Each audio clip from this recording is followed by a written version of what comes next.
Hi! ಮನೇಲಿ ಎಲ್ರದ್ದು ದಿನ ಸ್ಮೂತಾಗಿ ಶುರು ಆಗ್ಬೇಕು ಅಂದ್ರೆ ನಾವು ಸ್ವಲ್ಪ ಬೇಗನೆ ಅಡ್ಗೆ ಮನೆ ಸೇರ್ಬೇಕಲ್ವಾ? ಅವರೆಲ್ಲ ಎದ್ದು ರೆಡಿಯಾಗಿ ಬರೋ ಅಷ್ಟ್ರಲ್ಲೇ ಅಡ್ಗೆ, ಲಂಚ್ ಬಾಕ್ಸು, ಬ್ಯಾಗು ಎಲ್ಲಾನು ರೆಡಿ ಇರ್ಬೇಕು. ಅವ್ರೆಲ್ಲರೂ ಹೋದ್ಮೇಲೆ ಸರಿ ಎಲ್ಲಾನು ಮುಗೀತು ಸ್ವಲ್ಪ ರೆಸ್ಟ್ ಮಾಡೋಣ ಅನ್ನೋ ಹಾಗೆ ಇಲ್ಲ. ನಮ್ ಮುಂದೆ ಒಂದ್ ದೊಡ್ಡ ಕೆಲ್ಸದ ಲಿಸ್ಟೇ ಇರತ್ತೆ. ಎಲ್ಲಾನು ಒಂದೊಂದಾಗಿ ಮುಗ್ಸೋ ಅಷ್ಟ್ರಲ್ಲಿ ಕೈ ಕಾಲೇ ಬಿದ್ದೋಗಿರತ್ತೆ. ಹಾಗೆ ಮಧ್ಯಾಹ್ನನೂ ಆಗಿರತ್ತೆ. ಅಟ್ಲೀಸ್ಟ್ ಊಟ ಆದ್ಮೇಲಾದ್ರೂ ಸ್ವಲ್ಪ ರೆಸ್ಟ್ ಮಾಡೋಣ ಅಂದ್ರೆ ಅಡ್ಗೆ ಮನೆ ಮತ್ತೆ ನಮ್ಮನ್ನ ಮಕ್ಳಿಗೆ ಏನಾದ್ರೂ ಸ್ನಾಕ್ಸ್ ಮಾಡು ಬಾ ಅಂತ ಕರೀತಾ ಇರತ್ತೆ ಅಲ್ವಾ? ಅದಕ್ಕೆ ನಾನು ರೂಟೀನಲ್ಲಿ ಒಂದ್ ಸ್ಮಾಲ್ ಚೇಂಜಸ್ ನ ಮಾಡ್ಕೊಂಡಿದ್ದೀನಿ.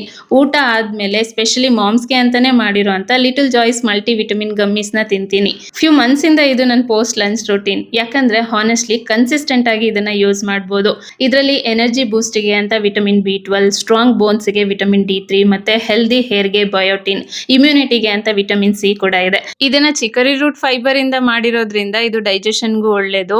ಹಾಗೆ ಝೀರೋ ಆಡೆಡ್ ಶುಗರ್. ಇದನ್ನ ಪದೇ ಪದೇ ನೆನ್ಪು ಮಾಡ್ಕೊಳ್ಳೋದೇ ಬೇಕಾಗಿಲ್ಲ. ನಾನ್ ಮಾಡಿದ ಈ ಒಂದು ಸ್ಮಾಲ್ ಚೇಂಜಸ್ ಈಗ ನ್ಯಾಚುರಲ್ ಆಗಿ ನನ್ನ ರೂಟೀನ್ ಆಗ್ಬಿಟ್ಟಿದೆ. ಯೂಶಲಿ ತಾಯಂದ್ರಾಗಿ ನಾವು ಯಾವಾಗ್ಲೂ ಮನೆಯವರೆಲ್ಲರ ಆರೋಗ್ಯದ ಬಗ್ಗೆನೂ ಗಮನ ಕೊಡ್ತೀವಿ. ಅದೇ ತರ ನಮ್ಮ ಆರೋಗ್ಯನೂ ಮುಖ್ಯ ಅಲ್ವಾ? ನಾವ್ ಆರಾಮಾಗಿದ್ರೆ ಮನೇಲಿರೋರ್ ಎಲ್ರ ಆರೋಗ್ಯನೂ ಕಾಪಾಡ್ಕೋಬಹುದು. ಏನಂತೀರಾ?